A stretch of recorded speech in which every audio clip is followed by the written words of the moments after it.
If I had to start over with nothing but my voice, I'd still be rich, because the word is the wealth. I would not fear the blank slate. I would not tremble at the absence of money, connections, or position. I would not look to the left or the right, but only within. Because I know what most people do not. Your voice, aligned with truth, is your bank, your credit, your access to the infinite supply. It is not the job, the market, or the man who writes the checks. It is the decree. The divine decree uttered from the lips of faith cracks open the vaults of heaven. I would say what the soul already knows, but the world has forgotten, that the word is substance, that the spirit speaks in substance, that the unseen is more solid than any coin. I would stand where all seemed empty, and I would speak until it was full. I would bless the silence and break it with gold. Because I am not the beggar of life. I am not the borrower of riches. I am the speaker of supply, and I would speak until my words built the house, summoned the money, gathered the favor, multiplied the bread, and filled the barns. If I had nothing but my voice, I'd still be rich, because the word is the wealth. The decree is the door. And I would start over, not in fear, but in full spiritual authority. The law is this: your wealth does not come from effort, from hours worked or strategies executed. It comes by the law of prosperity, divine law, irrevocable and ever ready, which says that all supply is spiritual and all demonstration begins in consciousness. You are not made rich by the outer world. You are made rich by your inner word.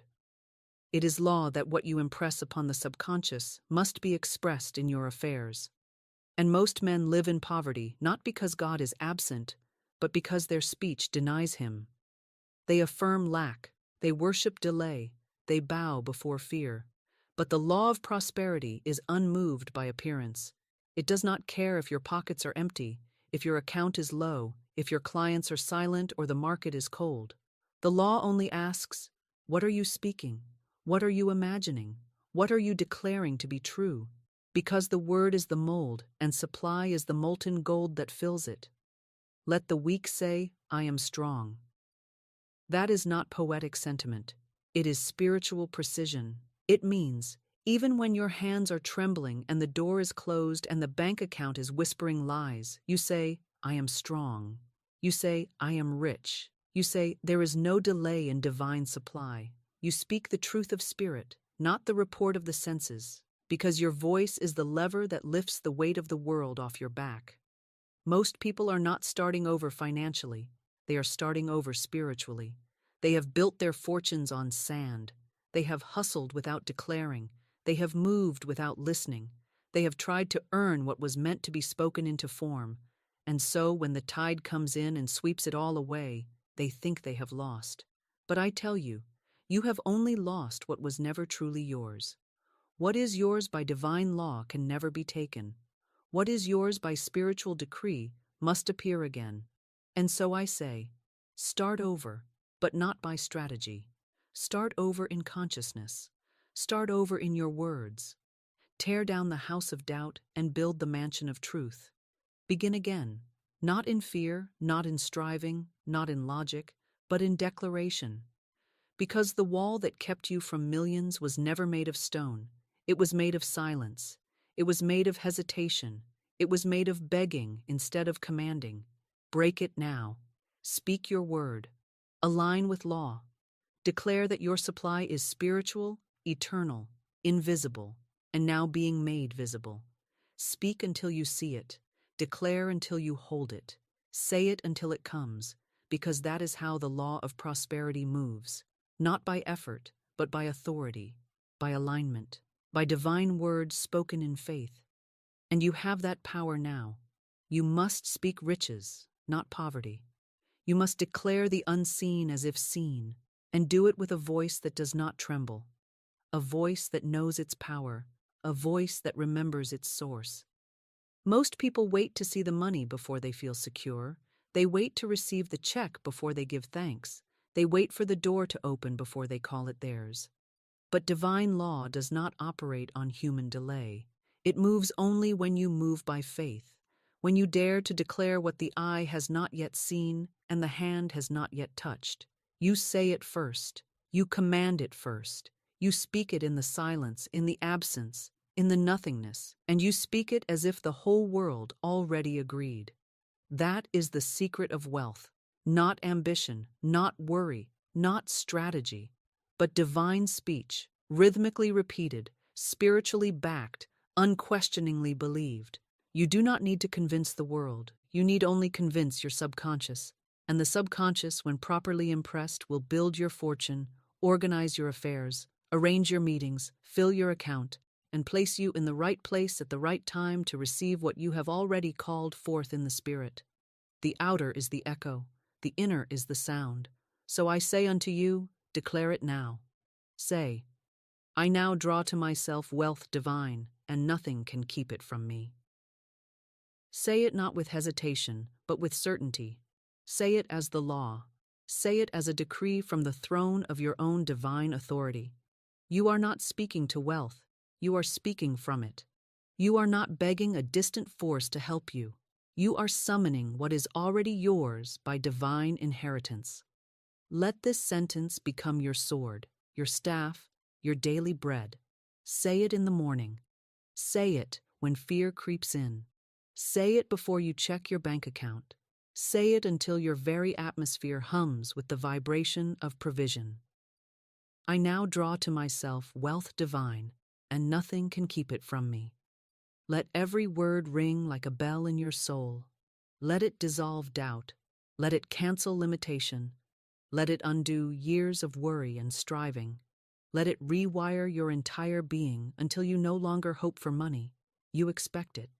Until you no longer fear lack, you laugh at it. Until you walk as one who knows the treasury of heaven stands open at the sound of your voice. This is not fantasy. This is not positive thinking. This is spiritual law. And law is not emotional. It is not moved by whining or worry. It is activated by precision, by word, by conviction. So stop narrating your lack. Stop rehearsing your fear. Stop reinforcing the illusion with words of doubt and defeat. Speak wealth. Declare abundance. Announce your inheritance. And do it now. Because every day you wait is a day you reinforce the false. Speak the truth. Stand in the invisible riches of spirit and let the world catch up to what you already know is yours. Say it until you become it. Declare it until it manifests. And never again give your voice to the lie of lack. You must now go deeper. You must not simply say the words. You must dissolve the inner noise that argues against them. Because within every person who has suffered under the illusion of lack, there is a clamor of doubt, a static of resistance, a loud and lying chorus that speaks in the voice of reason, memory, and past defeat. This inner noise must be cleared, because it interferes with the broadcast of truth. And what is that noise? It is the memory of unpaid bills, the echo of rejection, the shame of wasted time, the fear of starting over again without proof. But I tell you this, you are not starting over. You are starting correctly.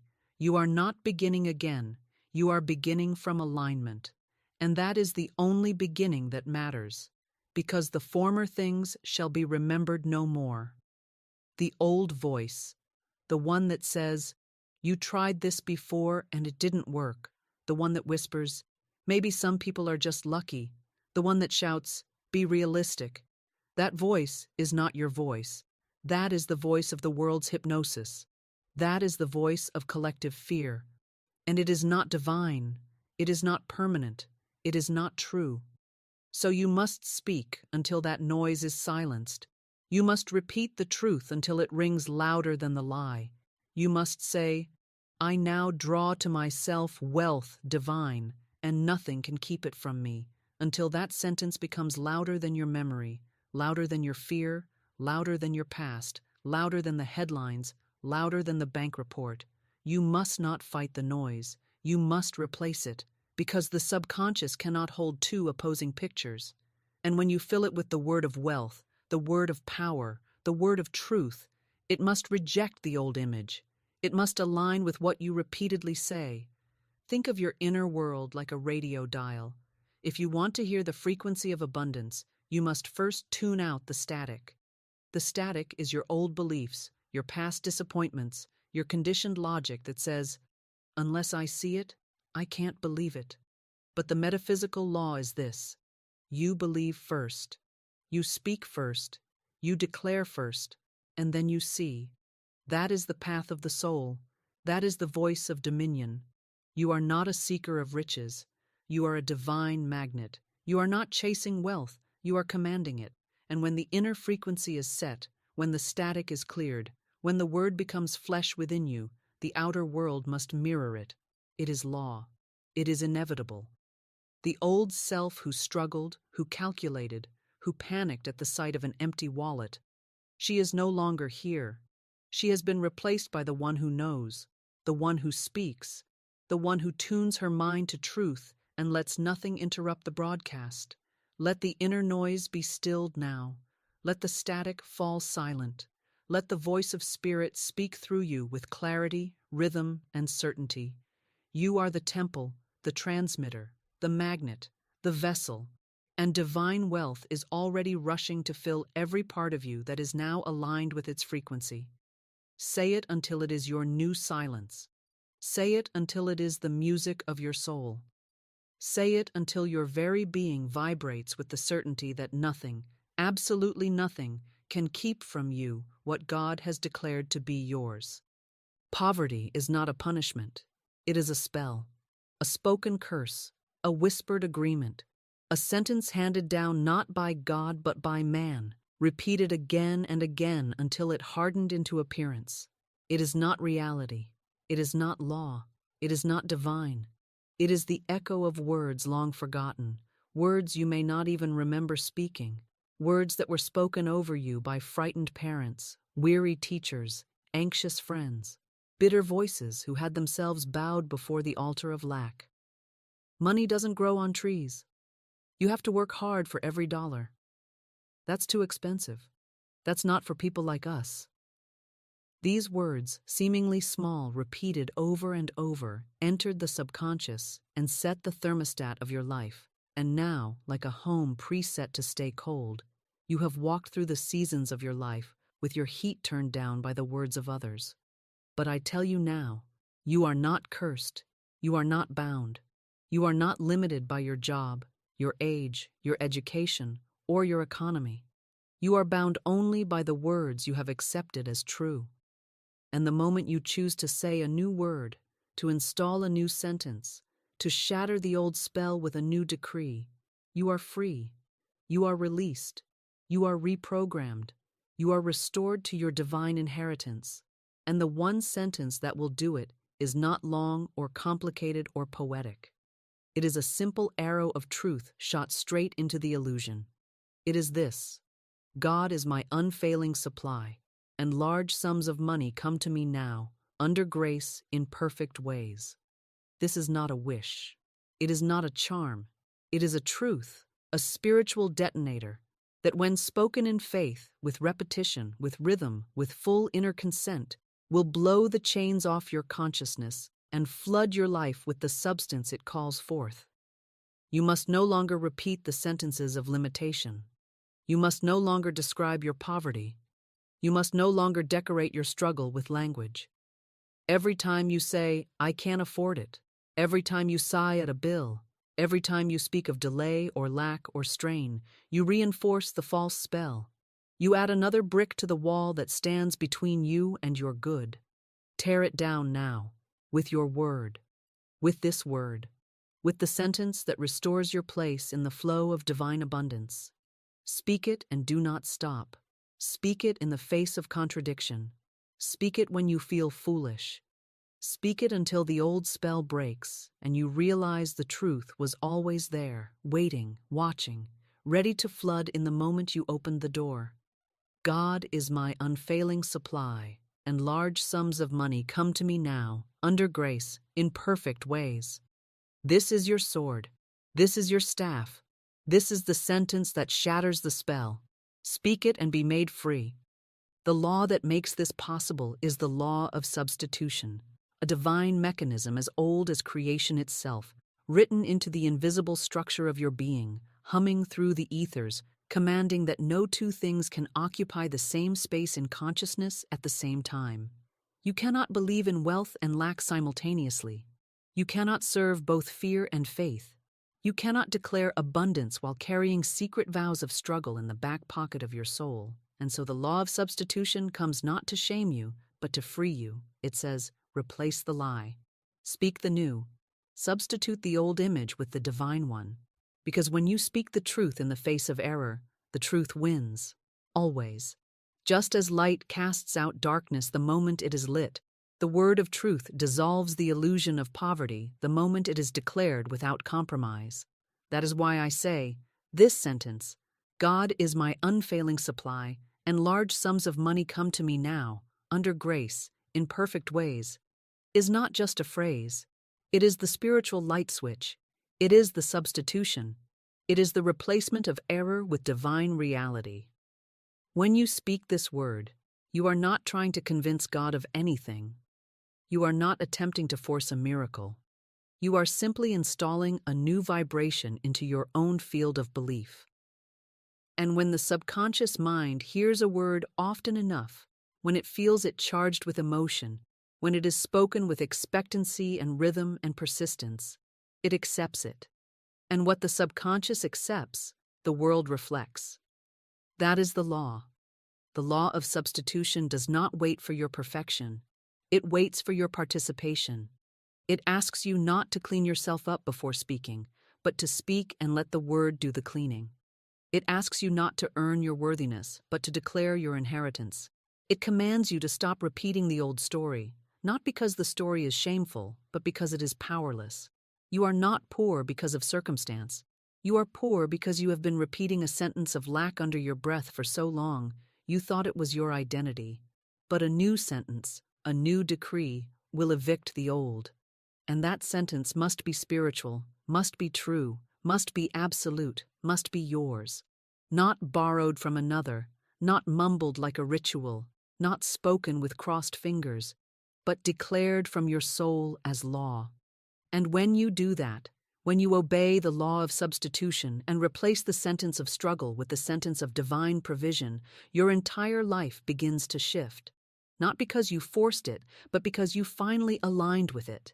Because the word poverty has no power against the word God. Because when you say unfailing supply, you cancel the idea of shortage. When you say large sums of money, you delete the image of scraping by. When you say now, you close the door on delay. When you say under grace, you declare ease. And when you say in perfect ways, you leave the method to infinite intelligence. This is the law, and it cannot be broken.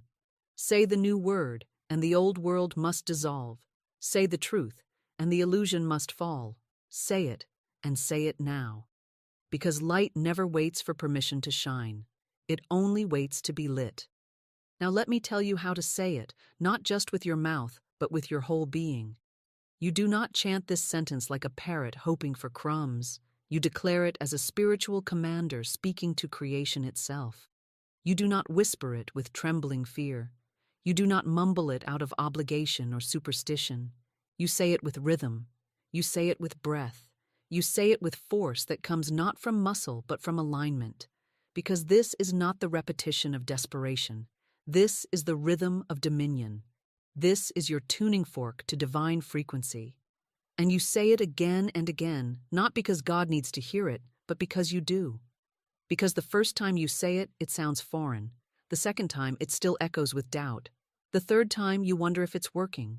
But somewhere around the 50th, the 100th, the 1000th repetition, something breaks. Not outside, but inside. The old architecture of fear begins to crumble. The structure of poverty that has lived in your nervous system, in your voice, in your breath, in your bones, it begins to shake. And the new word takes root. You begin to believe it, not just mentally, but viscerally. Your posture changes. Your tone changes.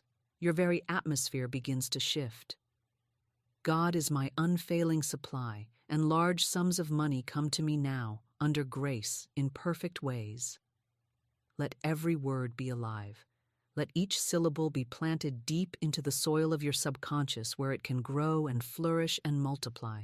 Break it down if you must. Emphasize each part. God is, not man, not luck, not timing, my unfailing supply, not a temporary patch, not a fluctuating hope, large sums of money, not just enough, not scraps, not trickles. Come to me. They are moving toward you, not away. Now, not someday, not when you've proved yourself. Under grace, with ease, without force, without regret. In perfect ways, through channels seen and unseen, beyond your calculation, orchestrated by infinite intelligence. Say it like it is your address. Say it like it is your heartbeat. Say it like it is the law, because it is.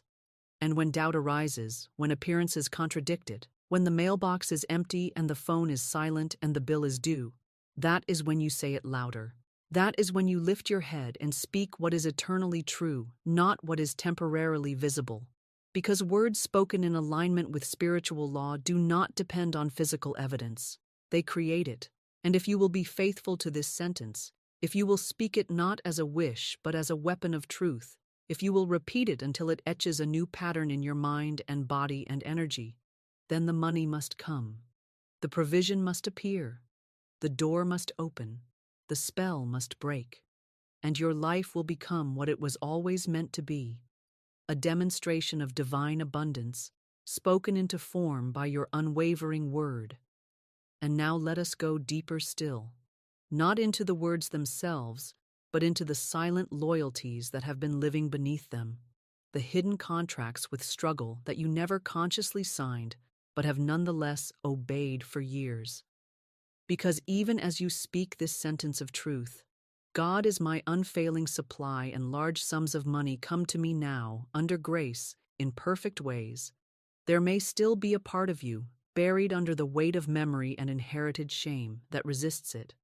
That feels guilt at the idea of large sums. That feels unworthy of ease. That flinches at the notion of receiving without effort, without torment, without the crucifixion of self-denial. And I tell you, this is the echo of a false humility, a learned poverty disguised as virtue, a spiritual fog that must be cleared before the light can pour through. You must reprogram not only your conscious speech, but your unconscious allegiance. You must uncover and dissolve the emotional bond you've formed with suffering, with being the struggler, the one who works hard, the one who earns it the hard way, the one who is admired for how little they need, rather than how freely they receive. That identity must be laid on the altar. That old image, the beggar who thought he was being holy by refusing his inheritance, must be seen for what it is, a distortion, a spell, a lie. You are not righteous because you lack. You are not holy because you suffer. You are not virtuous because you deny yourself the abundance that was written into your being before you were born. There is no reward in lack. There is no badge in just scraping by. And you must renounce the invisible oath that says you cannot have wealth and remain spiritual, that says riches corrupt, that says ease is a betrayal of morality. That is the beggar's gospel, and it is not of God. The true gospel says, "Beloved, I wish above all things that thou mayest prosper and be in health, even as thy soul prospereth." The true gospel says, "The Lord is my shepherd, I shall not want." The true gospel says, "Ask, and it shall be given unto you." You are not meant to worship money, but you are meant to command it. You are not called to chase wealth, but to speak it, to call it, to receive it as the natural extension of your alignment with divine order. So you must now look honestly at the emotional hooks that have kept you loyal to struggle. Have you feared judgment? Have you feared separation from those who call wealth evil? Have you feared your own power? It is time to unplug from that matrix. It is time to break that inner agreement. And how do you do it? By repetition, by rhythm, by speaking the new word until it vibrates through every cell and overrides the old programming. Say it until you feel the lie tremble. Say it until your nervous system stops flinching at the idea of overflow. Say it until you can imagine yourself wealthy, peaceful, radiant, and feel no guilt, no shame, no resistance.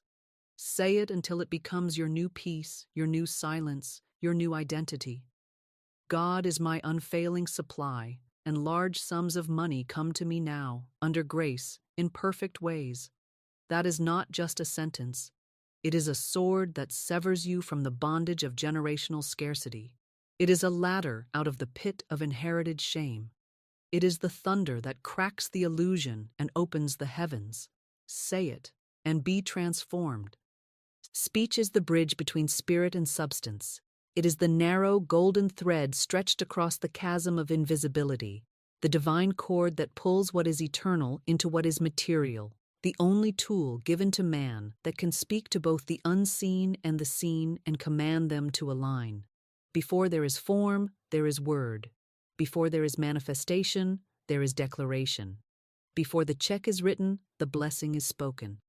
That is how creation has always worked. God did not mold the world with his hands. He said, "Let there be light," and light obeyed. He spoke the heavens, the waters, the earth, the seed-bearing trees, the stars, the beasts of the field, and man himself into form. All came forth from the divine voice, and that same power has been placed within you. You were made in the image and likeness of the Creator, not to observe, but to declare, not to describe what is, but to call forth what shall be. And if you have been waiting for proof before speaking, if you have been hesitating until the money appears, the opportunity arrives, or the numbers add up, then you are not yet living by spiritual law. You are still worshiping appearances. You are still bowing before evidence instead of authority. But I tell you now, authority is granted to the one who speaks from the unseen, who walks on the water of the invisible, who says, "It is done," while the room is still empty. You must speak it before you see it. You must say it before you feel safe. You must declare it before you know how it will come. Because speech is not a response, it is a command. It is the cause, not the effect. It is the origin of change, not the confirmation of it. The tongue is not just a tool of expression, it is the divine lever of transformation. And if you would become a master of substance, a demonstrator of divine wealth, a channel for infinite supply, then you must begin not by asking, not by hoping, not by doubting, but by saying. You must begin with the word and never stop saying it. This is the law of expectancy, a spiritual law rooted not in wishful thinking or passive hoping, but in the absolute knowing that what is spoken in faith must appear by divine law. It is written into the fabric of consciousness itself. What you expect, you prepare for, and what you prepare for, you receive. Expectancy is not a mood, it is a mold. It is the invisible architecture of manifestation, the shape into which the formless substance of spirit pours itself. And that mold is cast through your word, your inner assumption, your spiritual posture. The law of expectancy is not activated when you say, "I hope so." It is not moved by nervous optimism or anxious repetition. It is activated when your declaration becomes a decree, when your word becomes law in your world, when your entire being stands upright in the full conviction that what you have spoken must come because spirit has heard it and law is now set in motion. And what is the substance that rushes to fill that mold? It is not stone, not gold, not paper currency. It is spiritual energy, divine intelligence, wealth in its highest and purest vibration, ready to take form according to the blueprint you supply through your inner word. You are not waiting for the money to arrive. You are forming the channels through which it must come. You are not hoping to be surprised by prosperity. You are issuing the command for it to clothe itself in the garments of your expectation.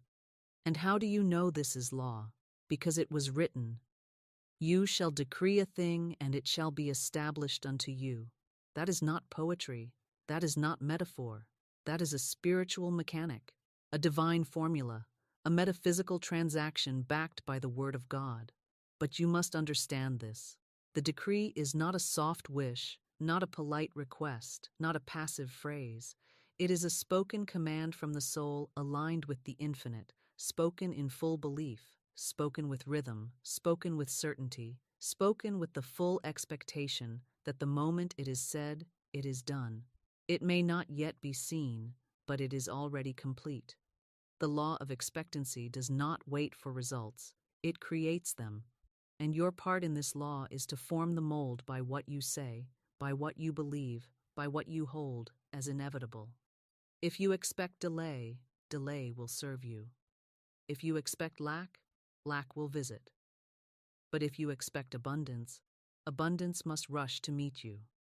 And the key to this law is not occasional belief, but persistent alignment. You do not say your word once and then wonder. You say it until you expect it. You say it until doubt cannot survive in your atmosphere. You say it until the words you speak echo in your bones, until they vibrate in your walk, in your tone, in your thoughts, in your very breath. Large sums of money come to me now, under grace, in perfect ways. This is not a suggestion. It is an expectation. It is a decree. And by divine law, it must be established unto you. Speak it, and do not wait to see. Speak it, and see it come. You must speak before it looks real. You must speak before your eyes catch up to what your spirit already knows. You must speak with the clarity of one who does not need confirmation from the outer world, for the outer world is not the authority. It is the echo. It is the shadow of what has already been spoken in spirit. And most people delay their speech because they are waiting for a sign, waiting for reassurance, waiting for the world to prove them right before they dare to open their mouths. But I tell you, the moment you do that, you have given your power away. You have bowed to appearances. You have declared the lie to be stronger than the truth. But those who walk in spiritual authority speak in the void. They call things that are not as though they were. They say, I am rich, while standing in a room of unpaid bills. They say, it is done, before the evidence exists. They say, it comes now, with the boldness of a king, not the trembling of a beggar. Because it is not by appearances that we live, it is by faith. And faith must speak. It must move the tongue before it moves the world. You do not get to wait for confidence. You do not get to wait until it feels believable. You speak it until it becomes. And what do you say? You say, everything I speak in faith must appear. It is the law. You say it, not as a question, not as a hope, not as a mantra to feel better, but as a decree issued by one who knows the word cannot return void. Say it until your words feel like bricks in your hand, until you can feel substance building with every sentence. Say it while you walk. Say it while you pay. Say it while you fall asleep. Say it while the voices of fear circle you like wolves, and say it louder than they can growl. Because fear feeds on your silence, but it flees from your voice. Faith is not delicate. It is not soft. It is not unsure. Faith speaks, and what it says becomes flesh. When you say, large sums of money come to me now, under grace, in perfect ways, you are not creating something out of nothing. You are calling into visibility what already exists in the spiritual realm. You are pulling the unseen into the seen by the authority of divine law.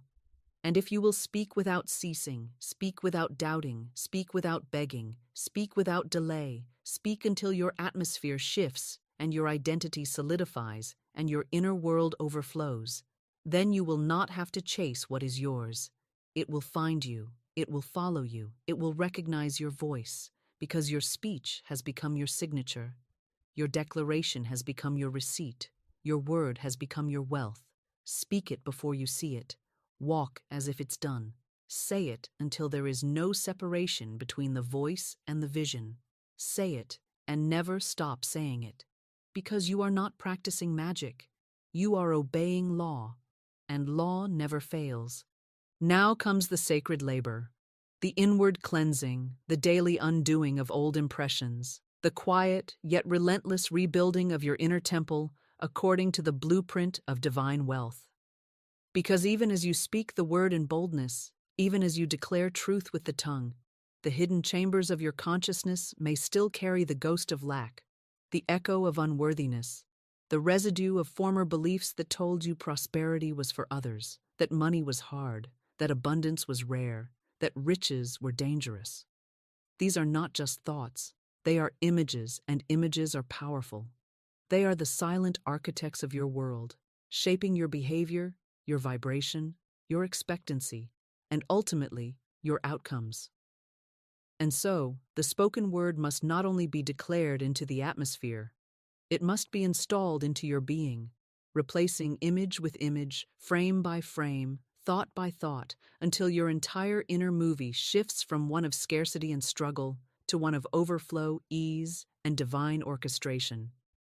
You must picture your wealth as already stored in the invisible, ready to appear not by labor, but by law.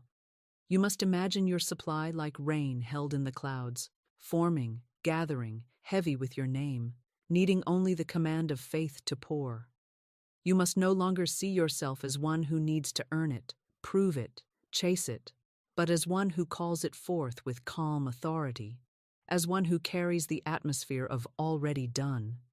The old image of the striving self, the hustler, the worrier, the calculator of pennies, the one who checks the account every morning with dread, must be cast out. That version of you was built by fear, and fear has no creative power. Fear only interrupts the creative flow.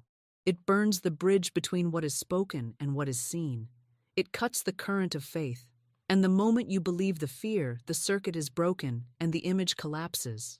But when you hold the picture of wealth with devotion, when you guard it like a seed not yet sprouted, when you refuse to dig it up to check if it's working, when you speak your word and let the law go to work, then the bridge is built, the current flows, the image grows stronger, and eventually the world must conform. This is not delusion. This is design. The world you see is your subconscious in material form, your faith made visible, your repeated declarations made flesh. So begin again, not just with words, but with vision. Picture yourself receiving with grace. Picture the money arriving easily. Picture the bills paid early, the needs met abundantly, the desires fulfilled with divine timing and surplus. And speak it as you picture it. Everything I speak in faith must appear. It is the law. Let that sentence carry weight. Let it shape your mornings. Let it cancel your complaints before they reach your lips. Let it become so familiar, so internalized, that doubt finds no home in you. This is the reprogramming. This is the renewal of the mind. This is the moment when you no longer wonder if it will happen. You know it already has, and you are merely walking toward the full visibility of what has already been spoken in spirit. Say it. Picture it. Refuse to be moved by delay or noise or appearance. Let the inner movie play in wealth, and the outer world will edit itself to match. You are not waiting. You are aligning. And alignment always precedes arrival. This is the law of divine supply, the spiritual principle that declares that all provision comes not from people, not from professions, not from performance, but from the invisible source that formed you, breathed into you, and now flows through you, unbroken, unfailing, and unbound by earthly appearances. You do not earn your supply. You align with it. You do not force it. You receive it. And you receive it by knowing it is already present, already circulating in the unseen, already moving toward you on channels known and unknown, because the source never dries up, never goes bankrupt, never forgets your name. And yet, this divine law is so often misunderstood, so buried beneath the dust of religious guilt, cultural shame, economic conditioning, and generational fear, that most people live as if God is a reluctant giver, as if spirit must be convinced to release what was already given in full. They believe supply must be wrestled from the hands of heaven, as if God withholds out of some cosmic test of worthiness. But I tell you, that is a lie. That is not divine. That is not written in the laws of truth. It is man's projection of his own fear onto the face of God, and it must be thrown out, burned down, dissolved. The law of divine supply states clearly that there is no shortage in spirit, no limitation in the invisible storehouse, no fluctuation in divine provision. There is only flow or blockage, and the blockage is always in the channel, not the source. Your fear blocks, your doubt blocks, your refusal to speak truth blocks, but the supply, It is infinite, the vault is open, the river is full, and the moment you remember this, the moment you stop treating money as a scarce creature to be chased and start recognizing it as a divine servant to be summoned, you realign with law. The law is activated not by effort but by word, and the word must be true. The word must be repeated. The word must override the voices that say, you must work harder, you must struggle more, you must wait your turn. No, beloved, that is not the gospel of supply.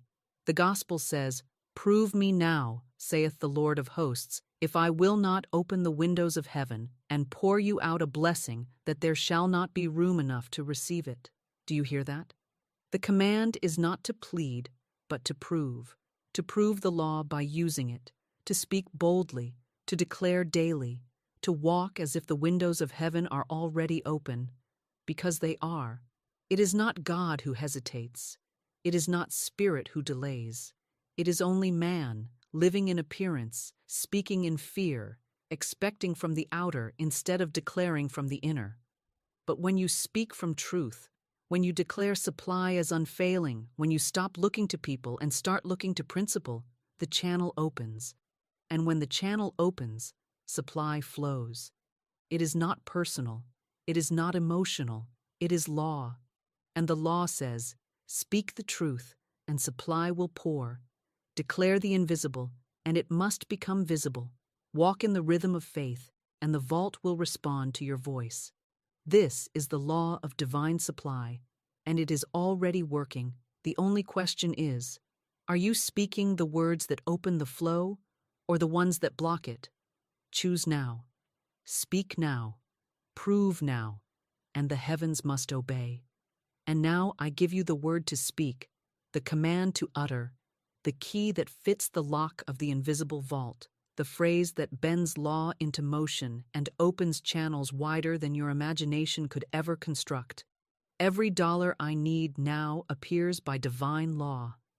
Say it plainly, say it strongly, say it until it is no longer a statement but a knowing, until it pulses in your bones, until it becomes the silent hum beneath your thoughts, the unseen engine turning behind your every step. Let that sentence become your spiritual gravity, drawing the seen from the unseen, the money from the mind of God into your visible world with holy precision. Say it not to beg, but to claim. Say it not with clenched fists, but with open hands. Say it not to get, but to reveal what is already yours. And when the voice of fear tells you to look around, to count what you lack, to track what's missing, to analyze what hasn't shown up yet, you say it again, louder.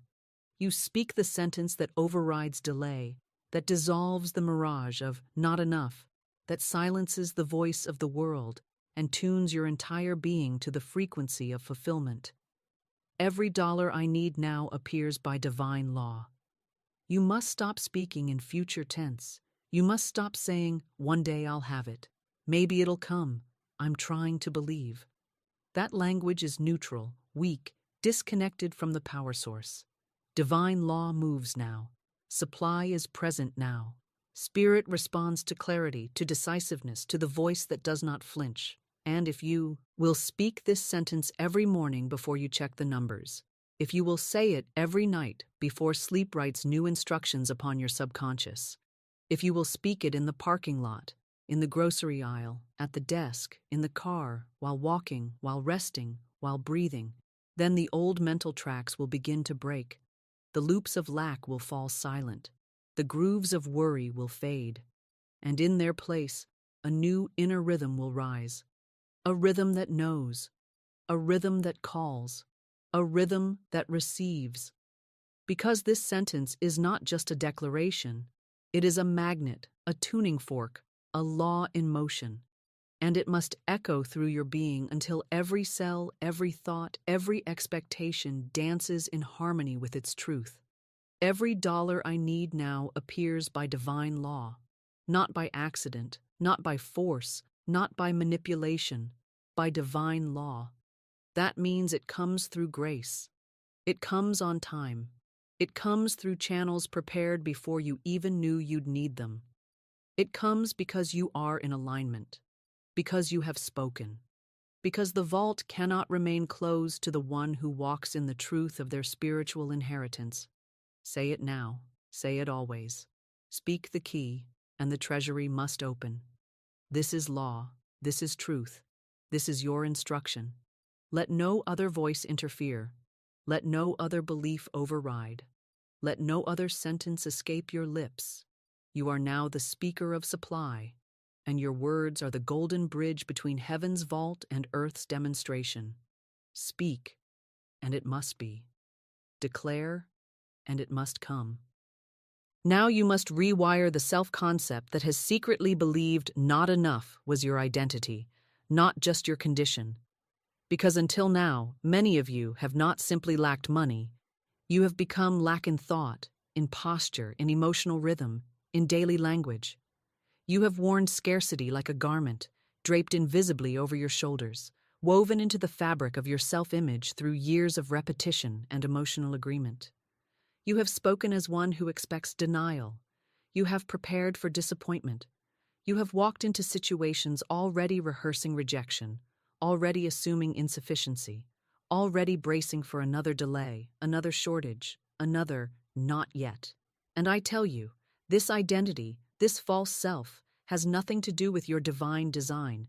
It is an overlay, a costume, a performance taught to you by the fearful, the limited, the cautious, the well-meaning but misinformed voices who did not know that heaven's supply is already yours, already present, already responsive to the one who dares to drop the disguise of lack and speak from the truth of divine provision. The spiritual pipeline is not broken. It is not blocked by heaven. It is not locked by spirit. It is only clogged by belief, by untrue, unspoken, unchallenged assumptions about who you are, what is possible, and how wealth comes to you. And those assumptions must now be flushed out by the pure water of truth. Not gently, not politely, but thoroughly, rhythmically, repeatedly, until the flow returns, until the old sludge of fear and guilt and effort and performance is gone, until the pipeline runs clear with certainty and ease. And how do you do this? You speak the new word, not just out loud, but within. You say again and again, "Every dollar I need now appears by divine law," until that sentence is no longer a declaration, but a description of how you see yourself. Until you no longer see yourself as one who needs to be helped, but one who knows the source flows through you, for you, as you. You must break the habit of being the one who lacks. You must break the identity of the one who waits, who worries, who watches the world for signs of arrival. That identity was formed by fear. It must now be replaced by faith, by vision, by decree. Begin to see yourself differently. See yourself as a living channel of divine wealth, one through whom substance flows easily and constantly. Not because you hustle, not because you manipulate, but because you are aligned, because you are attuned, because you speak the word and know the law. The image you hold of yourself is the lid on your supply. And when you lift that image, when you declare, not just occasionally but continually, that you are the one through whom God's abundance expresses, then the lid must lift, the channels must open, the supply must flow. This is not theory. This is reprogramming. This is the holy labor of the spiritual millionaire. And it begins not in strategy, not in effort, but in sentence.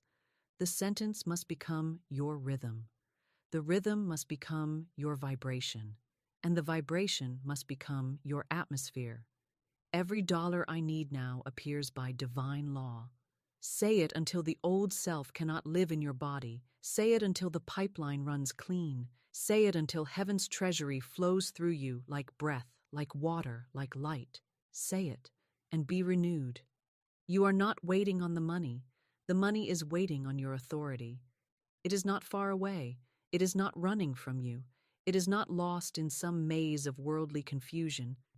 It is standing just beyond the veil of your disbelief, listening for your voice to rise to the level of spiritual dominion. It is waiting for you to stop speaking like a servant and begin speaking like a son, like a daughter, like a divine heir who knows the estate has already been written in their name. You have been trained to believe that wealth comes by toil, by proving your worth, by clawing your way up some invisible ladder built by others. But I tell you, wealth is voice responsive. It is not attracted to the voice of effort. It is summoned by the voice of alignment. And the reason you have not yet walked in the fullness of it is not because you are unworthy, but because you have been speaking as if you are. You have narrated a life of delay, described a life of just enough, rehearsed a life of trying, surviving, hoping someday to make it, but never claiming the now, never claiming the throne, never speaking as the one who already possesses the treasure. And yet, the moment you shift your tone, the moment your declarations rise from survival into sovereignty, the moment you say not, "I wish I had," but "I walk in wealth now," something in the unseen rearranges itself, because spirit recognizes dominion. Law responds to tone, the money you think you are. Waiting for is not listening to your desperation. It is waiting for the vibration of command. And command does not plead. It does not panic. It does not shout from emptiness. It speaks from fullness. It speaks as one who already owns, already walks in, already carries the vibration of the thing desired. That is how I became a millionaire, not through schemes, not through systems, but through speech, not through fear, but through form, the spoken form of truth repeated until my consciousness was saturated, my atmosphere transformed, my life rearranged by the law that never fails. Speak like one who owns it, and the world must obey. Speak like one who carries the vault within, and substance must pour forth. Speak like the air you are, and what has been yours all along must now appear. The law that governs this truth is the law of dominion, written not by man, but by spirit, declared in the beginning when the voice of the Creator said, "Let them have dominion over all the earth." This law was not a poetic idea. It was not metaphor. It was not symbolic. It was divine instruction, a spiritual reality that lives in your bones and waits only for your consent to express itself fully through your life. Dominion is not pride. Dominion is not ego. Dominion is not the performance of control over others. It is the humble awareness of your position in divine order. It is the inner knowing that you were never meant to crawl through life begging for provision, waiting for permission, or apologizing for wanting to prosper. You were not designed to be the victim of economics, the servant of systems, or the pawn of market shifts and career ladders. You were not sent here to survive. You were sent to demonstrate, to walk the earth as one who knows heaven's vault is behind every word you speak in faith. The law of dominion does not say you must fight for what is yours. It says you must speak from what is yours. Dominion is not struggle, it is stance. It is the vibration of certainty, the posture of spiritual royalty, the tone that carries weight because it has authority behind it. And authority is not loud, it is law. It moves not through noise, but through clarity. And clarity only comes when you stop consulting appearance and begin listening to spirit. Most people do not walk in dominion because they are too busy describing their conditions, explaining their limitations, and repeating the language of the enslaved consciousness, the one that believes riches must be earned through suffering and proven through exhaustion. But I say to you now, dominion has nothing to do with effort. It is not earned by performance. It is activated by identity. It is the law that says, "Speak as the one who owns, and ownership must appear." It is the truth that declares, "What you will not claim with your word, you cannot hold with your hands." And the moment I understood this, I stopped using language that described my life. I began using language that created it. I stopped narrating lack and began naming abundance. I stopped repeating how hard it had been and began announcing how good it already was. I spoke as a millionaire before the money arrived. I spent as one who trusted the vault behind the veil. I gave as one who knew the river could not run dry. I walked as one who had dominion, not by effort, not by proof, but by law. And law, when honored by word and rhythm and certainty, must obey. This is not emotional. This is not circumstantial. This is divine order. And it is available to you the moment you speak from it. Walk in it and stop shrinking yourself into the old lie that says money belongs to the few and struggle belongs to the rest. The world did not give you dominion, and the world cannot take it away. You were born with it. Speak like it, stand like it, and let the law make the unseen seen. You must now practice the speech of wealth, not as mimicry, not as fantasy, but as the deliberate discipline of one who is determined to align with spiritual reality and discard once and for all the pitiful vocabulary of limitation. Begin here. I now spend, receive, and give as a steward of divine wealth. Say it not with hesitation, not as an experiment, but as a daily declaration that replaces the old framework of fear with the consciousness of circulation. Because a millionaire in spirit does not cling, a divine steward does not hoard, a spiritually wealthy soul does not calculate every cost with clenched fists and furrowed brow.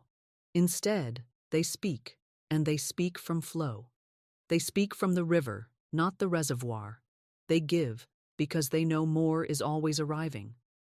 They spend because they recognize money as divine substance moving on assignment. They receive because they no longer resist good with guilt. You must take this sentence and wear it like a crown. I now spend, receive, and give as a steward of divine wealth. This is not about reckless expenditure or showy generosity. It is about spiritual posture. It is about breaking the internalized language of lack that narrates every transaction with a silent wince, that treats every purchase as a threat, every gift as a sacrifice, every receipt as a loss. That language must be annihilated. That vibration must be cleared. Because true wealth is not held in the numbers, it is held in the identity of the one who knows where it comes from. And when you say this sentence daily, when you walk into the store, open your wallet, tap your card, and speak within your spirit, I am a steward of divine wealth. You declare that you are not just a participant in an economic system. You are an agent of spiritual flow. You are not spending money. You are circulating divine substance. You are not giving from your own supply. You are giving from the treasury of heaven. You are not receiving by accident. You are receiving by alignment. And you must say it until it becomes second nature, until the old self who worried over every cent is dissolved, until the anxious spender, the guilty receiver, the reluctant giver is no more. You must say it until your finances feel like worship, until your giving feels like expansion, until your receiving feels like agreement with God's plan. And when you do, when this truth becomes your native language, when you speak from this place of dominion, you will see how quickly the material catches up to the metaphysical. You will see how money begins to respond, not to fear, but to form, not to striving, but to spiritual stance. Speak it now, speak it daily. Say, I now spend, receive, and give as a steward of divine wealth, and let that word reshape your reality. You must now cast out the last shadow, guilt. That lingering fog that creeps in whenever you feel joy in spending, peace in receiving, power in holding more than enough. Guilt is the great saboteur of wealth, the subtle thief that sneaks in after your declaration and says, should you really have this? Is it fair? Are you becoming too full, too free, too different from the others? It is not your voice. It is the voice of a world hypnotized by lack, trained to believe that wealth must be rationed, that money is a limited pie, and to claim your portion is to take from another's. But I tell you now, divine substance is infinite. Supply is limitless.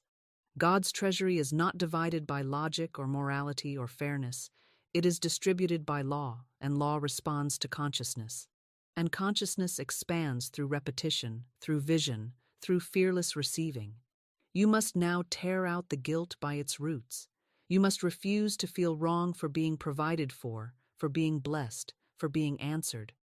You must no longer apologize for the overflow. You must no longer shrink yourself back down so others can feel comfortable. You must no longer sabotage the manifestation because some old ghost of moral confusion whispers that having more is somehow less spiritual. That is a lie. You are not here to suffer as proof of your virtue. You are not here to withhold as proof of your humility. You are not here to shrink in order to fit into the broken system of mutual scarcity. You are here to reveal divine abundance. And the way you reveal it is not just by having, but by holding it without guilt, by spending it without fear, by receiving it without apology, by circulating it with the joy of one who knows it never runs out. And this can only happen when the reprogramming is complete. When every act of giving and receiving becomes a holy confirmation of your alignment with truth. When every transaction is a sermon, every purchase a proclamation, every dollar a disciple of your spoken word. I now spend, receive, and give as a steward of divine wealth. Say it until guilt evaporates. Say it until every corner of your body accepts it. Say it until your nervous system no longer tenses at the sound of a bill or the thought of increase.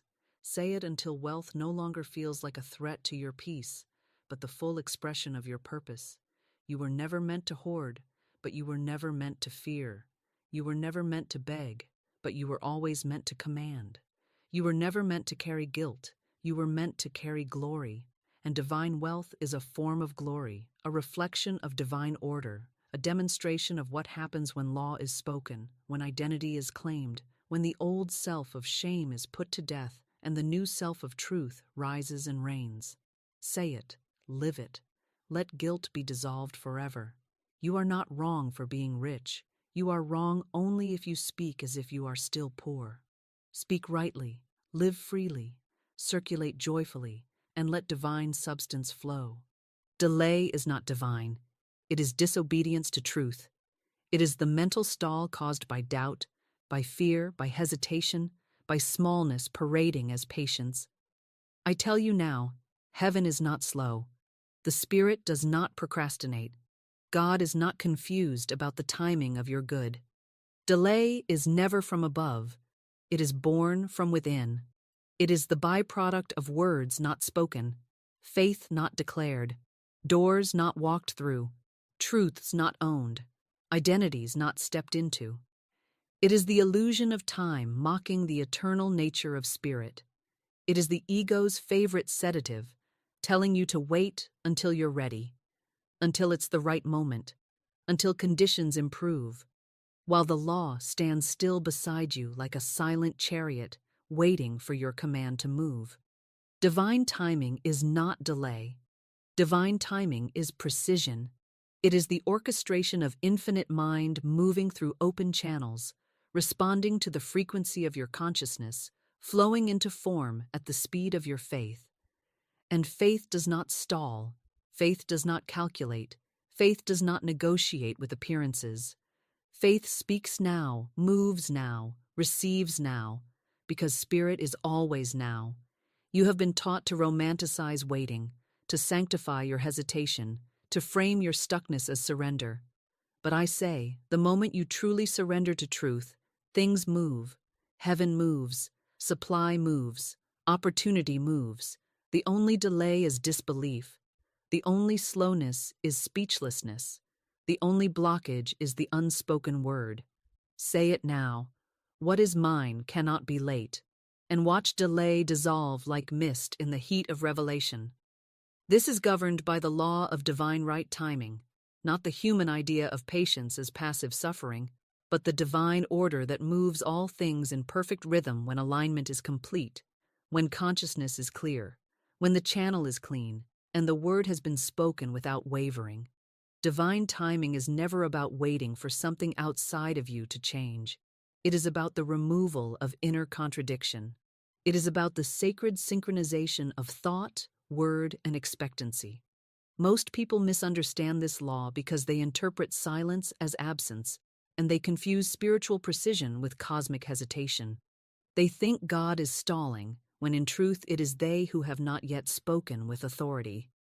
It is they who have paused the process with their fear, interrupted the broadcast with their doubt, pressed spiritual pause with words like maybe, someday, hopefully, or I'll try. Divine timing is not a stall tactic. It is the moment the invisible is permitted to become visible because you finally said yes without conditions. It is the sacred click of unseen gears turning into place the very moment your vibration matches the thing you asked for. And that vibration is built by speech, by repetition, by rhythm, by unwavering decree. The moment you say, "It comes now," "It is mine now," "I walk in it now," and say it not as wish but as law, the mechanism of timing activates. Things begin to arrange themselves beyond your ability to see or plan. Doors open without hands. People are moved into position. Delays that seemed unbreakable dissolve in moments. But it does not happen because time passed. It happens because truth was spoken. It happens because the word found no resistance left in you. Divine timing is not passive, it is precise. It is not slow, it is sacred.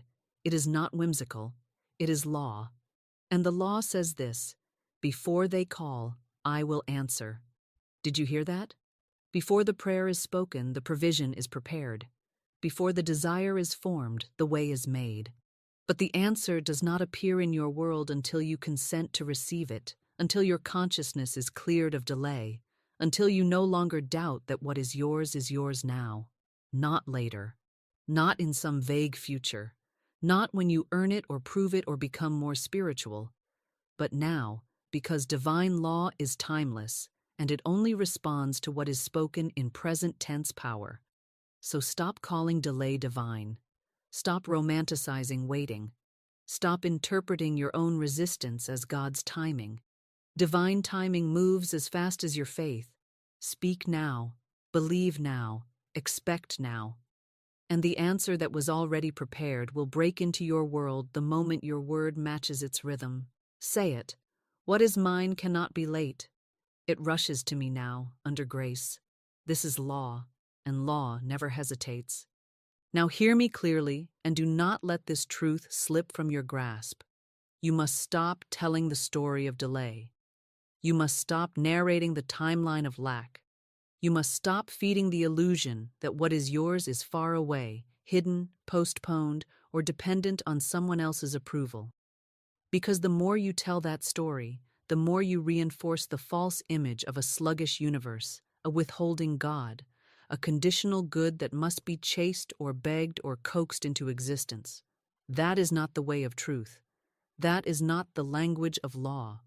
You must speak what is real in spirit even before it appears in matter.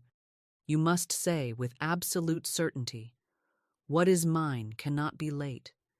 It rushes to me now, under grace. And let that word become your shield against every lie of delay. Say it when the world says it's not your time. Say it when the door seems shut. Say it when the voice of logic whispers that things take years, that wealth must accumulate slowly, that success is a ladder to climb with blood and sweat and waiting at every rung.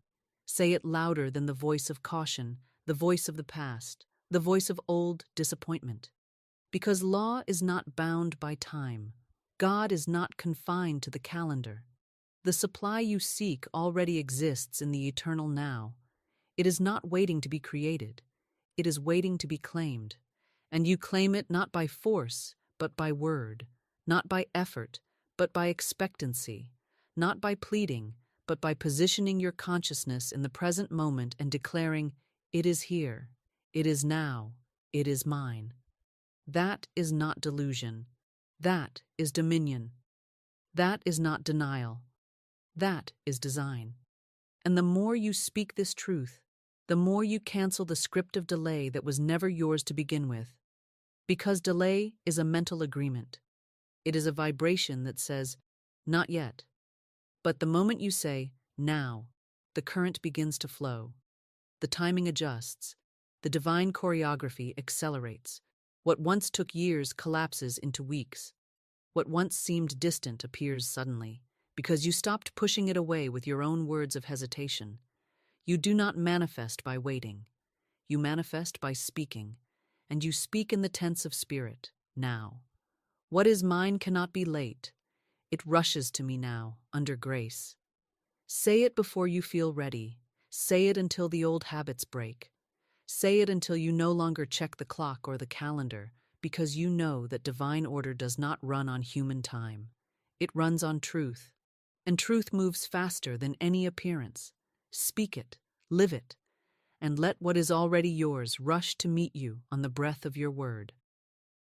And now comes the final breaking of the spell, the deep untangling of that chronic inner posture that mistakes resistance for waiting, hesitation for discernment, and fear for wisdom. It is time to clear from your consciousness every image of waiting and anxiety, of pacing the hallway of life wondering when your door will open, of sitting with folded hands and an aching heart repeating the lie, maybe it's just not time yet. Because that image has been etched into the subconscious of humanity for centuries.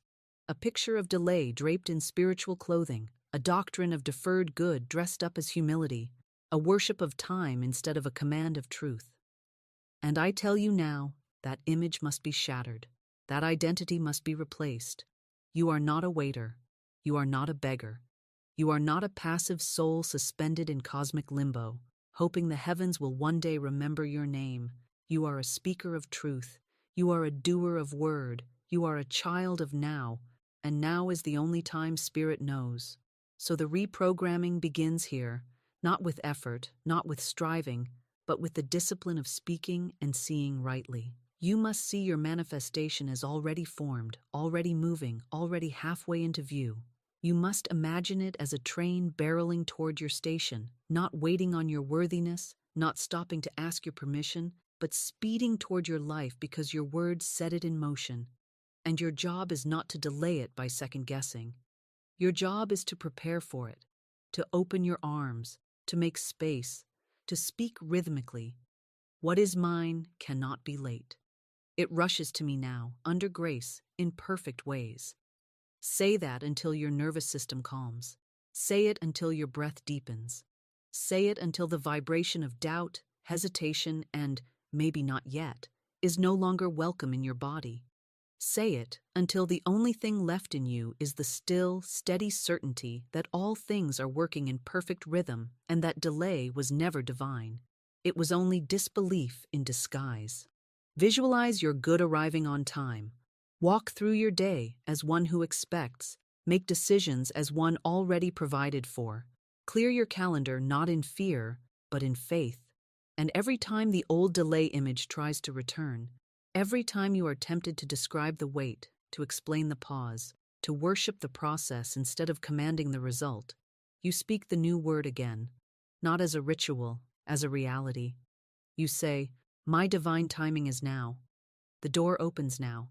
The thing I seek is seeking me now. I no longer wait, I receive." And the spell breaks, the dam opens, the flow resumes, because you stopped feeding time and started feeding truth. And truth never delays. Truth moves in rhythm with your bold spoken word. Let it be now. Let it be yours. Let it come swiftly, for it has always been ready. It was you who had to remember how to speak. Money is a servant. It listens to the voice of command. It does not lead, it follows. It does not initiate, it responds.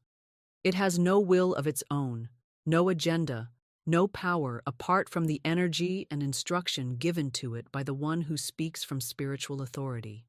And if you do not command it, it will drift. If you do not direct it, it will follow the voice of fear, the vibration of doubt, the tone of hesitation, the frequency of confusion.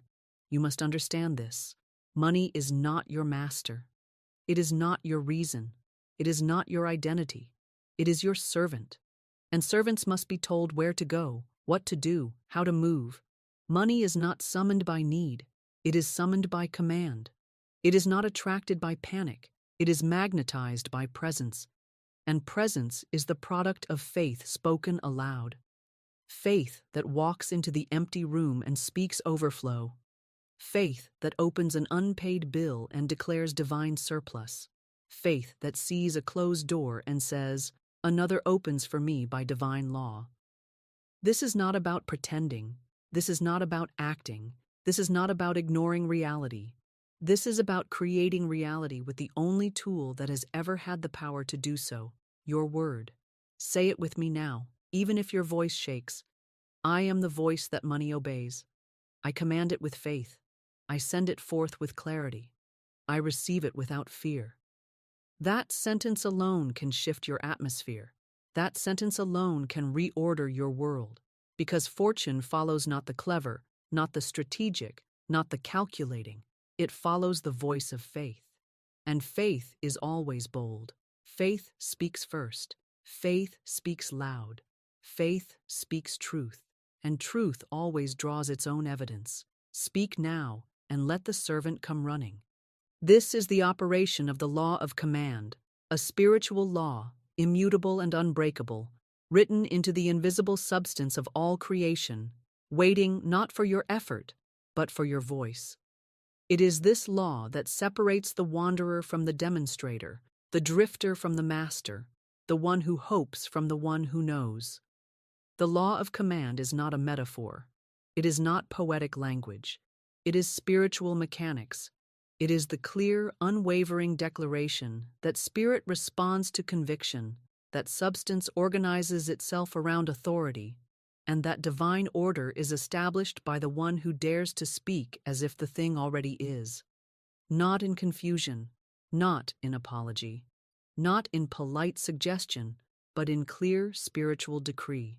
When the centurion said to Jesus, "Speak the word only, and my servant shall be healed," he understood the law. He knew that authority flows from position, not volume. That power moves through word, not through force. That all matter, all money, all circumstance, all so-called delay and detour bows before the voice of unwavering command. And yet, how many times have you whispered when you should have declared? How many times have you asked when you should have commanded?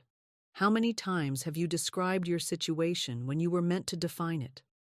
This is why your world has remained half-built, because you have been polite with the law instead of powerful in it. You have spoken as a tenant instead of as an heir.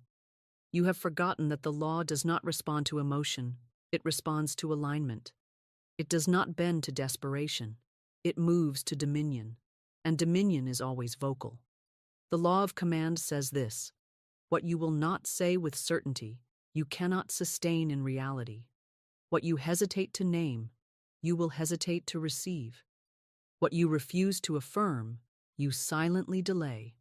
And so I tell you now, speak boldly, call it forth, issue your decree. Stop negotiating with the unseen as if it is reluctant. It is not reluctant, it is obedient. But it obeys the voice of spiritual clarity, not mental chatter, not anxious pleading, not conditional belief. Only clarity, only command. That is why you must declare, "I now command riches to serve divine purpose through me." Not tomorrow. Not when it makes sense. Not when others approve. Now. Because fortune is not late. Fortune is not deaf. Fortune is not deciding. Fortune is waiting. Waiting for the sound of your faith. And when it hears it, it follows. Every time. That is law. That is truth. That is the power of the command. Use it. Now you must rise in word, not just once, not just when inspired, but every single day, and take your rightful position as one who commands, one who speaks, one who sets divine substance into motion by the frequency of certainty. You must say it until it becomes the vibration in your breath, the weight in your stride, the stillness in your chest. I now command riches to serve divine purpose through me. Say it before you feel rich. Say it before the numbers reflect it. Say it before the doors appear. Say it with no evidence but the knowing that the word itself is the evidence, and the rest will follow by law. You must no longer speak as one who waits to see what will happen. You are not a spectator. You are the cause, the speaker, the initiator.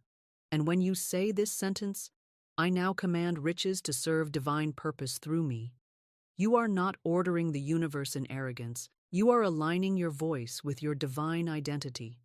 You are standing as the lighthouse, not the drifter.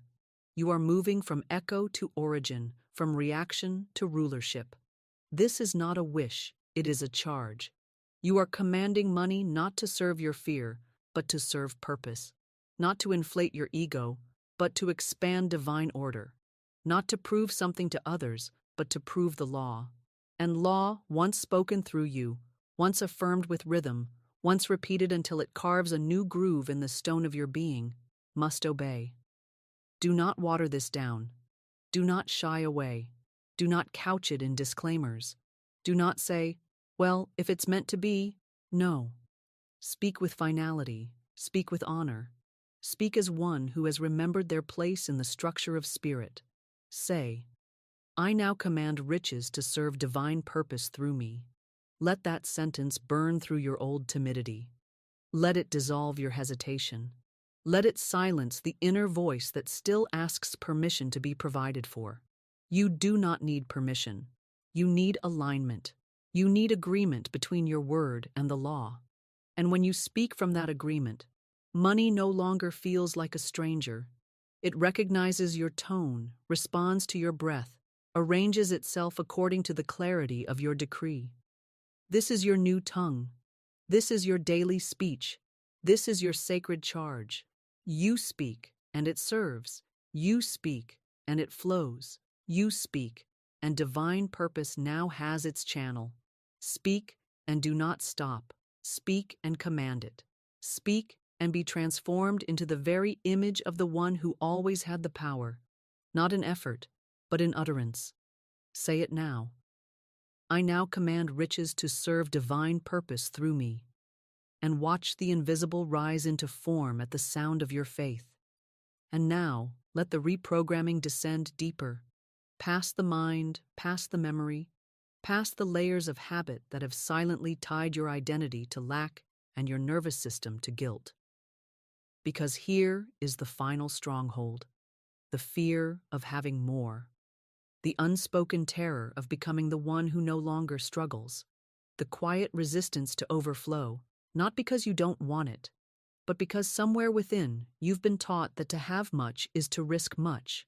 Risk judgment, risk disconnection, risk the loss of humility, risk being misunderstood, risk being the one who rises while others remain where they are.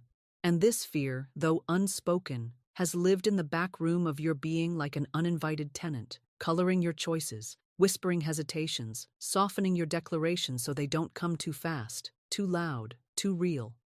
It is the reason you've unconsciously delayed your own good. Because to receive without guilt, to command without fear, to prosper without apology would mean shedding the last remnants of the identity that once made you feel safe in struggle. But that identity must go. The spiritual child cannot wear the garments of the survival self.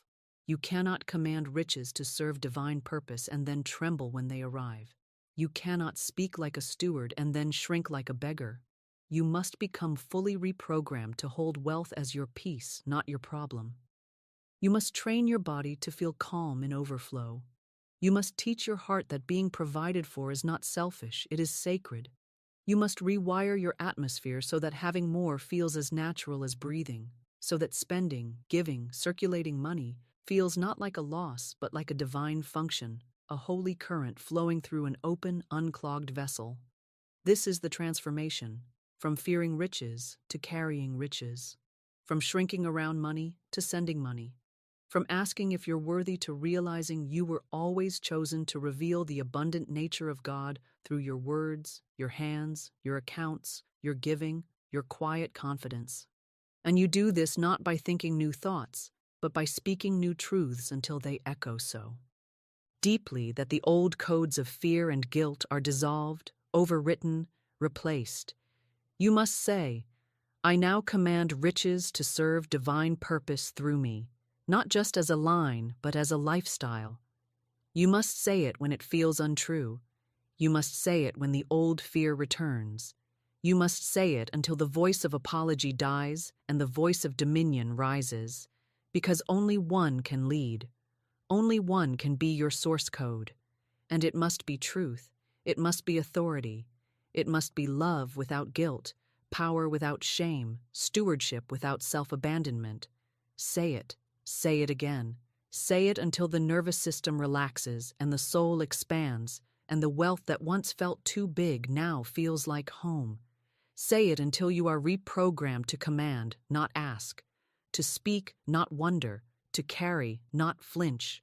Say it until riches no longer intimidate, but obey. This is your reprogramming. This is your return. This is your reign. The only millionaire you'll ever become is the one you dare to declare, not the one you wish for in silence, not the one you chase through hustle, not the one you wait to emerge from circumstance. No, the millionaire is not born through grind. It is spoken into being.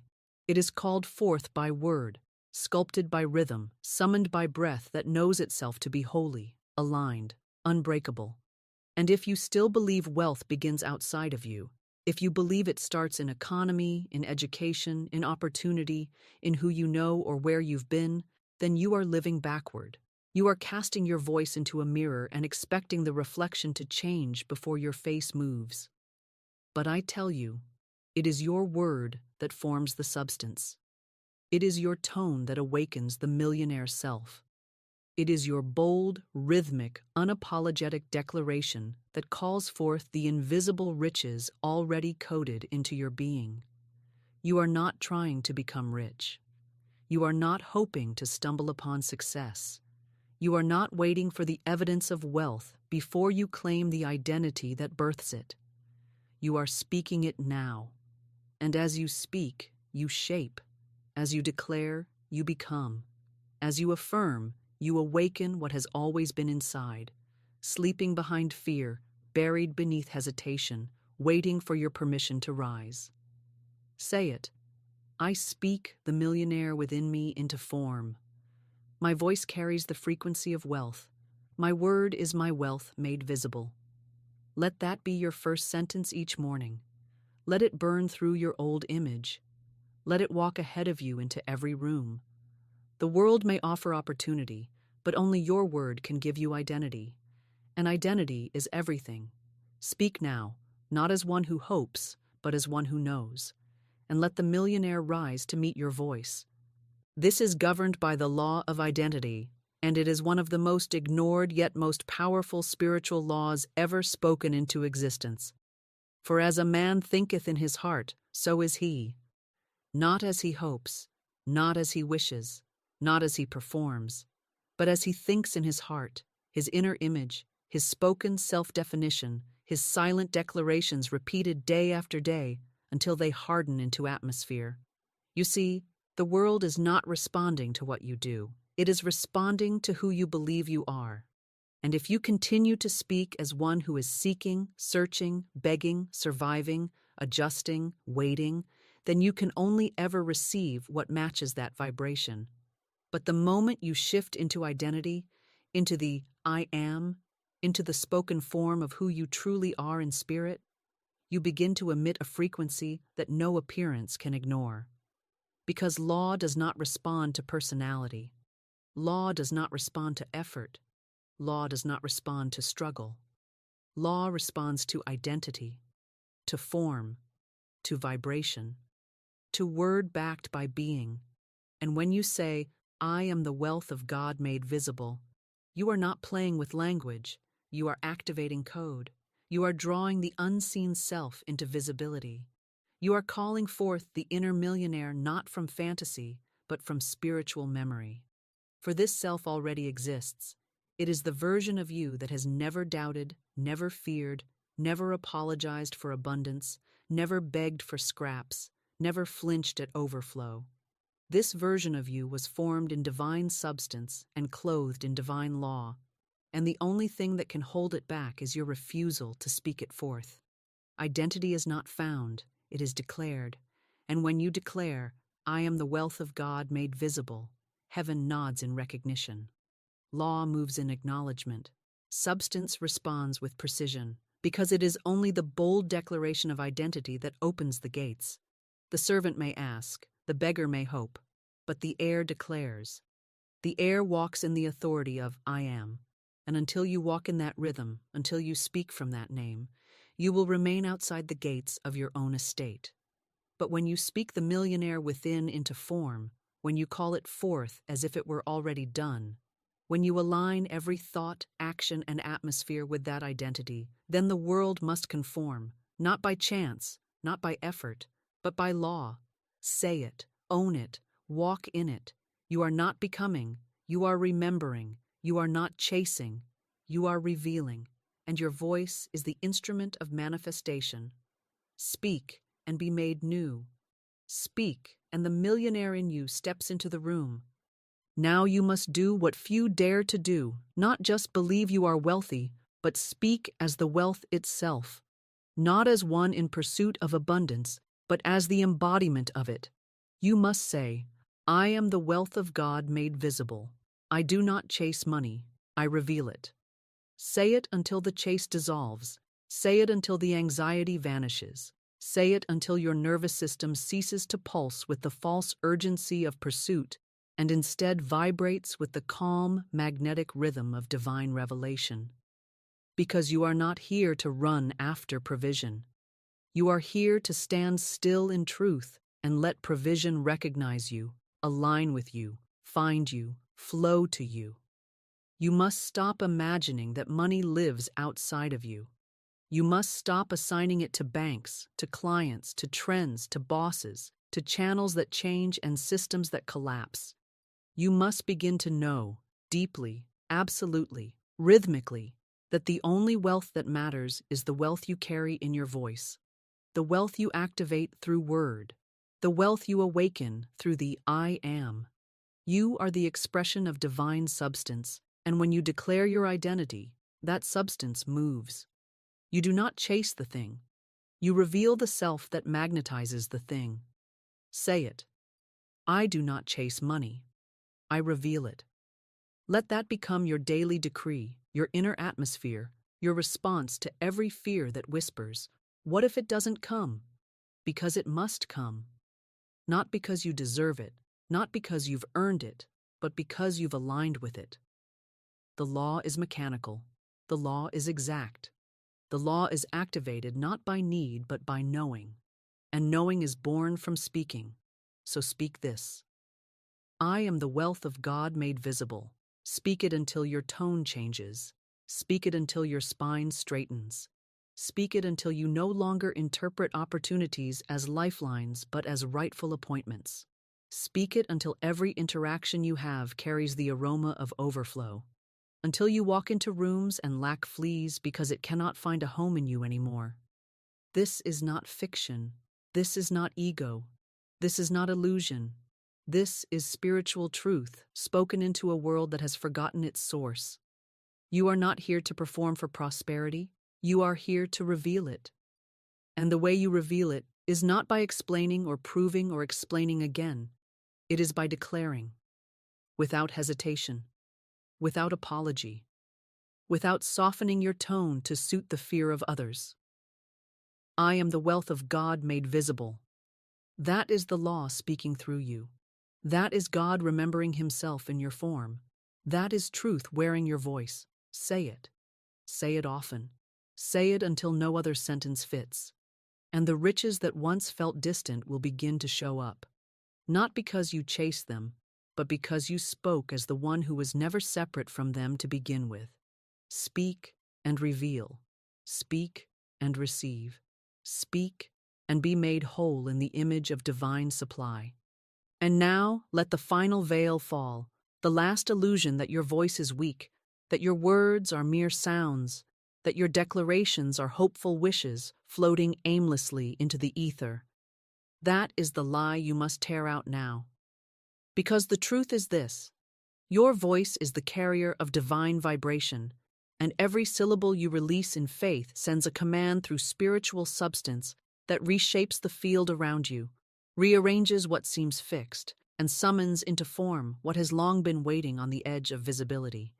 But if you still speak like the old self, if your tongue still trembles with the vibrations of worry, if your affirmations are whispered like fragile requests instead of declared like sovereign truth, then your atmosphere will reflect it. You must begin to speak with the fullness of identity, not just the words, but the weight behind the words, the tone, the rhythm, the certainty. You must train your voice until it rings with truth, not drama, not desperation. Truth. Let the millionaire within you speak not in fragments, but in full sentences. Let it speak not occasionally, but continually. Let it shape your emails, your conversations, your inner monologue, your silence. You see, your reprogramming is not just about what you think. It is about what your entire being vibrates when you move through the world. And that vibration is shaped by repetition, by rhythm, by sound, by sacred language spoken so consistently that the body begins to believe it, the mind begins to obey it, and your external life begins to conform to it without resistance. Every time you say, "I am the wealth of God made visible," you are hammering a new groove into the stone of your subconscious. Every time you say, "I do not chase money, I reveal it," you are dissolving the addiction to effort and replacing it with the frequency of embodiment. And embodiment is everything. It is not enough to believe quietly. You must speak audibly. You must let your own ears hear your own truth.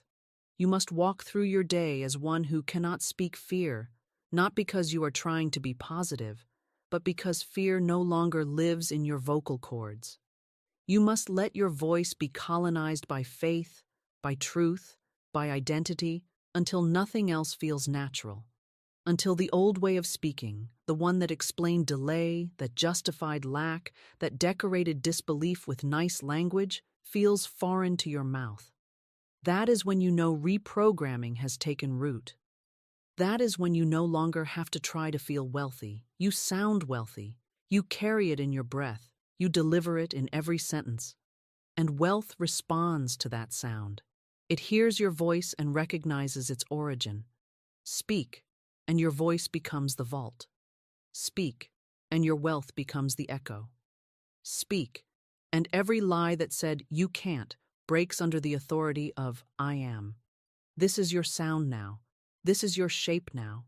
This is your new identity, spoken into the world and returning to you, pressed down, shaken together, running over. Let the voice lead.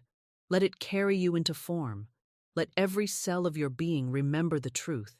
Your word is your wand, and your wand is in your mouth. Speak it, shape it, and walk in what you have declared. Now, beloved, I give you the final formula, not for inspiration, but for installation. These are not affirmations for your journal. They are instruments of recreation.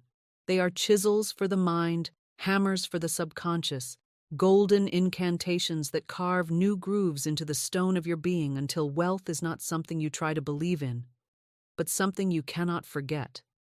You must speak them not as a ritual, but as law, not as begging, but as being. You must say them until they echo louder than your fears, until they drown out the old identity, until they become your breath, your walk, your rhythm, your core. Declare with me now, God is my instant, constant, radiant supply. Let this be the opening line of your new life. Let this sentence dissolve every false belief that says supply comes from man, from hustle, from delay. This is not poetry. It is structure, divine structure. Speak it until it rearranges your internal map. Large sums of money come to me now, under grace. You must no longer ask for trickles. You must no longer believe in crumbs. You must expect large, not by force, but by frequency, not by pressure, but by placement. Money is not coming because you work harder. It is coming because you are aligned with law. I spend, give, and receive as a steward of divine wealth. This is how you walk through the world now, not as one afraid of bills, not as one shrinking at the register, not as one over-apologizing in their generosity. You move like one through whom money moves, flowing, circulating, commanded. I am immune to fear, delay, and economic illusion. This is your new spiritual immune system. Fear cannot enter. Delay cannot deceive. Appearance cannot seduce you into believing lack is real. You are inoculated with truth. You carry spiritual antibodies made of word. Everything I seek is already mine in the invisible. You no longer seek, you remember. You no longer strive, you retrieve. You are not chasing, you are revealing. The treasure is not ahead, it is within. You are not far, you are awakening. My words are gold. My voice is the vault. Stop treating your speech like a side note. Stop muttering half-beliefs into the void. Your mouth is the mechanism. Your tongue is the trigger. Your voice is the gate. Speak with weight, speak with tone, speak with law. And now the final command, the seal, the cornerstone, the rhythm that reshapes everything. I am wealth. I speak, and it is. Let that ring through your body. Let it dissolve what no longer serves. Let it become your inner gospel. You are not becoming. You are. You are not trying. You speak. And the moment you speak, it must be. Because law does not fail. Spirit does not stall. Word does not return void. Say it now. Say it every day. Say it until your entire life bends into the shape of your own command. Let the world watch you rise by word, by rhythm, by truth. You are the miracle. You are the millionaire. You are the mouthpiece of divine abundance. Speak, and it is.